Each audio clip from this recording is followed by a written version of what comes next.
পরীক্ষার রেজাল্টের দিন দেখবেন এমন আত্মীয় ফোন দেয় যেগুলোর বছরে কোনো খবর ছিল, রেজাল্টটা কি হয়েছে, রেজাল্টটা কি হয়েছে। যদি বলেন ফেল করছি, আপনাকে এত বড় একটা লিস্টি শুনে দিবে, ফেল করবা না তো কি করবা, সারাক্ষণ মোবাইল চিপলে তো ফেল এমনিই করবা, পড়ালেখা তো তুমি করো না, পড়ালেখা করো না, ঠিক মতো ক্লাস করো নাই, ফেল করছো। আর যদি কোন যে আমি ফাঁস করছি, কই রকম ভাগ্য গুণে একটা দুইটা মাঝে মধ্যে ফাঁস করে ফেলে, ভাগ্য গুণে মানুষ মানে প্রশংসা করতে পারেই না, বদনাম করতে ছাড়ে না, এমনও মানুষ আমাদের ভিতরে আছে না নাই? তাদের কথা ধরে আপনার জীবনকে আপনি থামায় রাখার দরকার কি? ছেড়ে দেন না জীবন নৌকাকে রবের নামের উপরে। ইয়া রব, আমার দেহটা তোমার দেওয়া, সুবহানাল্লাহ একটু বলতে থাকবেন সবাই।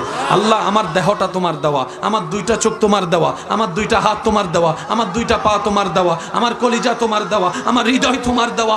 আল্লাহ, আমার সবকিছু তোমার দেওয়া, আমি আমার সবকিছুকে খুশি মনে তোমার নামে ছেড়ে দিলাম।